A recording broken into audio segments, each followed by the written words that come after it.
안녕하세요. 문화재 유튜버 김용수입니다.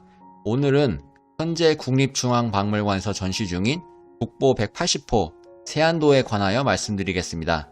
이 세안도는 조선 후기에 유명한 학자이자 서예가이면서 정치가였던 추사 김정희가 그렸던 그림입니다. 굉장히 기다란 두루마리 형식으로 되어 있는데요. 자그마치 1469.5cm에 달하는 길이입니다. 그 이유는 본 그림인 세안도 옆으로 추사가 직접 쓴 발문과 여러 명의 문인들이 세안도를 보고 남겼던 감상문이 옆으로 계속 붙어있기 때문이죠. 그래서 이렇게 엄청나게 긴 길이의 작품이 되었습니다.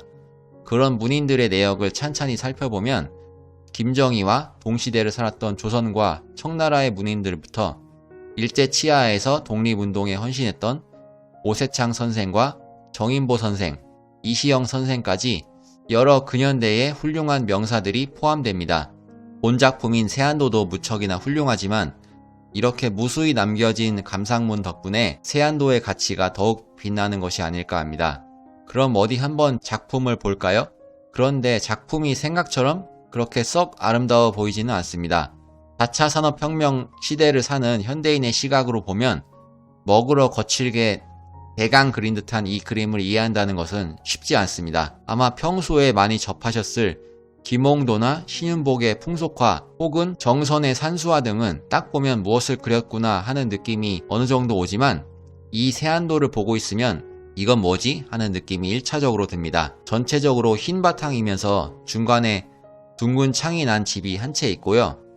그 주위로 소나무 두 그루와 칡백나무 두 그루가 외로이 서 있습니다.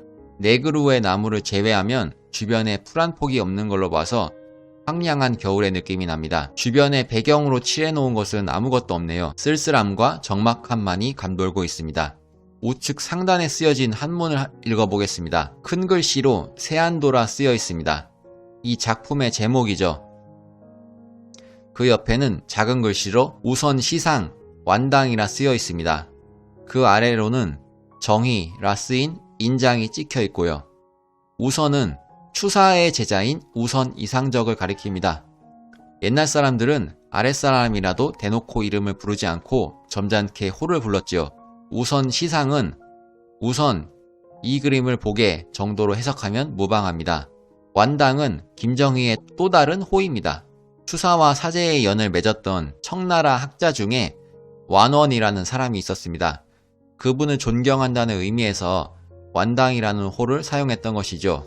이것으로 봐서 추사가 제자인 우선 이상적에게 보여줄 목적으로 세안도를 그렸다는 것을 짐작할 수 있습니다. 그러면 작품명에 나오는 세안이란 무슨 뜻일까요? 이 세안이란 논어 자한편 27장에서 두 글자만 따온 것입니다. 자한편 27장을 해석해보면 이 그림의 의미를 알 수 있겠죠? 자한편 27장의 내용은 이렇습니다. 자왈 세한연후에 지 송백지 후 조야니라. 공자께서 말씀하셨다. 추운 겨울이 된 이후에야 소나무와 칡백나무가 뒤늦게 시든다는 것을 알게 된다는 내용입니다. 추운 겨울에도 소나무와 칡백나무는 잎을 떨어뜨리지 않고 꼿꼿하게 서 있죠. 어려운 상황이 되었음에도 한결같은 모습을 보이는 사람을 소나무와 칡백나무에 빗대어서 하는 말입니다.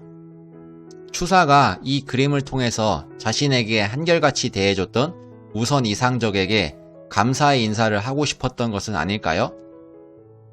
이런 해석이 맞는 것인지 확인해 보려면 당시 추사가 어떤 상황이었는지를 살펴볼 필요가 있습니다.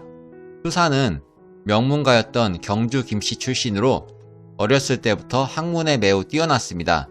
24살 때인 1809년 아버지 김노경이 청나라의 사신으로 가면서 자제군관 신분으로 같이 따라가게 됩니다. 그렇게 청나라에 가게 된 그는 그곳에서 유명한 학자인 완원, 옹방강과 사제의 인연을 맺었고 그 외 여러 문인들과 친구가 되어 교류를 하게 됩니다. 학문적으로 매우 뛰어났던 추사였기에 가능했던 일이었지요. 이때의 청나라 연행을 통해서 그는 국제적인 명성을 지닌 학자로 발돋움하게 됩니다. 조선에 돌아온 이후에는 관직에 진출하게 되지요. 하지만 당시는 안동 김씨 일가가 국정을 좌지우지하던 세도정치 시기입니다. 그렇기에 늘 옳은 말만 하고 세상과 적당히 타협하는 법을 몰랐던 그는 반대 세력의 미움을 받아서 1840년에 제주도 대정현으로 유배를 가게 됩니다. 유배도 그냥 유배가 아니라 집주위에 가시 울타리를 쳐서 그 밖으로 나오지 못하는 위리안치형을 당하게 됩니다. 사실상 감옥에 갇혀 지내는 신세가 된 셈이죠. 얼마 전까지 잘 나가던 관리로 있다가 순식간에 죄인이 되어서 집 밖으로 나오지 못하는 신세가 되었으니 그가 겪었을 심정이 얼마나 비참했겠습니까? 세안도는 이 시절에 그린 작품이지요. 명문가의 자손으로 태어나서 승승장구만 하던 그였기에 유배지에서 겪었을 시련은 매우 컸을 것입니다. 잘 나갔던 시절 그를 따르던 수많은 사람들도 모두 연락을 끊고 등을 돌렸지요. 하지만 역관 출신의 제자였던 이상적은 한결같이 스승을 챙겼습니다. 이상적은 청나라에서 어렵게 구해온 귀한 서책을 잘 나가는 세도가에게 선물하지 않고 추사에게 주었습니다. 세도가에게 선물로 주었더라면 더 높은 벼슬자리를 얻어서 승승장구할 수 있었겠지만 스승과의 의리를 더 중요하게 여겼습니다. 이렇게 그의 한결같은 태도는 제주도에서 고생하는 추사에게는 큰 힘이 되어주었을 것입니다. 추사는 이런 그에게 감사의 메시지를 전하고자 이 세안도를 그린 것입니다. 세안도 옆에 추사가 쓴 발문은 이상적에게 보여주기 위한 글이었던 것입니다. 해석을 해보면 이렇습니다. 지난해에는 만학집과 대운산 방문고 두 종의 책을 붙여주었고 올해에는 또 화장령의 황조경 세문편을 붙여주었다. 이 책들은 모두 세상에 흔한 것이 아니라 천리만리 먼 곳에서 사온 것이다. 게다가 세상은 고도한 물결처럼 온통 권세와 이익만을 쫓는다. 그런 풍조 속에서 이처럼 서책 구하는 일에 마음을 쓰고 힘을 들였는데도 권세와 이익을 얻게 해줄 사람에게 주지 않고 바다 멀리 초췌하게 시들어 있는 사람에게 보내면서 마치 권세와 이익을 쫓는 세상 사람처럼 하였다. 공자께서는 한겨울 추운 날씨가 된 다음에야 송백이 더디 시듦을 알 수 있다고 말씀하셨다. 송백은 본래 계절을 타지 않아 시들지 않는다. 추운 계절이 오기 전에도 송백이요, 추위가 닥친 후에도 여전히 같은 송백이다. 그런데 공자께서는 특별히 추운 겨울 이후의 모습만을 찬탄하였다. 지금 우선군은 나에 대해서 이전이라고 해서 더한 것도 없고 이후라고 해서 덜한 것도 없다. 그러나 이전의 군에게는 칭찬할 게 없더라도 이후의 군에게는 성인으로부터 칭찬받을 만하지 않겠는가?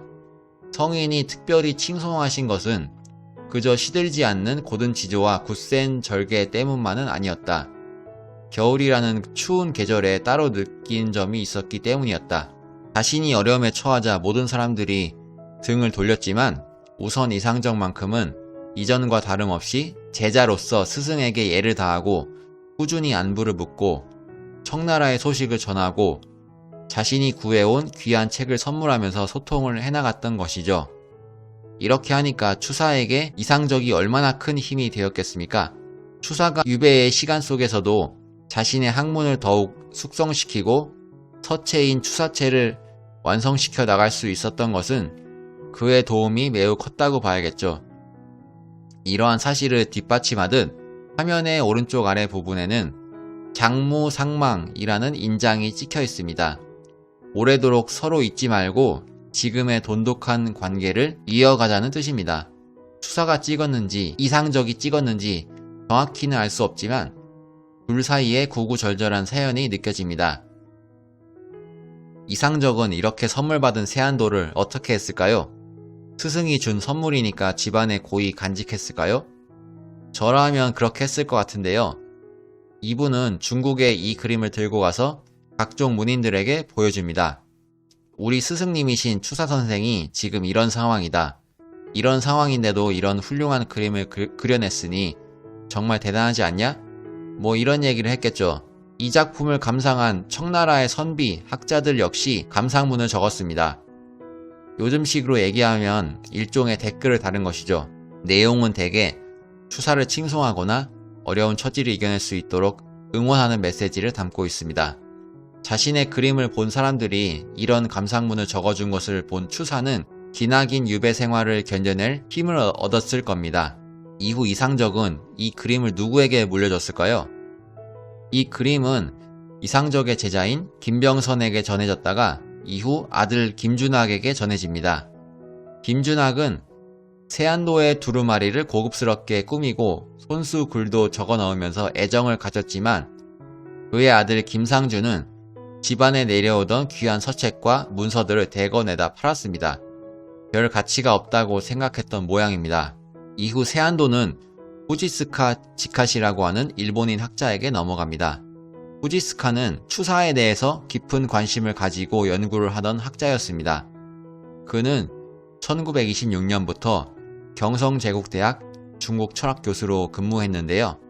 중국 철학을 연구하던 과정에서 추사를 알게 된 것으로 보입니다. 그는 추사에 대한 자료라면 닥치는 대로 모아놓고 연구를 했습니다. 세안도 외에도 각종 서화와 문집, 문서 등 수없이 많은 자료를 수집했습니다. 그런데 이 후지스카가 1940년에 정년퇴임을 하게 되면서 이 자료들을 모두 일본으로 가지고 돌아가게 됩니다. 세안도도 일본으로 가게 되었지요. 이때 서예가인 소전 손재형이 나섭니다. 소전 선생은 1944년 일본 도쿄에 있는 후지스카의 집을 무작정 찾아가서 세안도를 돌려달라고 청했습니다. 2달간 하루도 거르지 않고 매일 집을 찾아가서 간청했다고 합니다.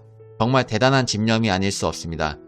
돌려받지 못하면 귀국하지 않겠다는 각오가 아니고서야 이럴 수는 없는 겁니다. 소전의 열의에 감동한 후지스카는 세안도를 돈 한 푼 받지 않고 돌려줍니다. 그렇게 세안도는 다시 우리 땅으로 돌아올 수 있었던 것이죠. 다행인 것은 일본이 2차 대전에서 폐색이 짙어지면서 도쿄 시가지를 미군이 공습하는 일이 있었습니다. 이때 후지스카의 집에 보관되어 있던 각종 자료들은 방공 후에 숨겨둔 일부를 제외하고는 폭격을 맞아서 모두 불탔다고 합니다. 소전이 아니었더라면 세안도 역시 잿더미가 될 뻔하였던 것이죠. 불행 중 다행입니다.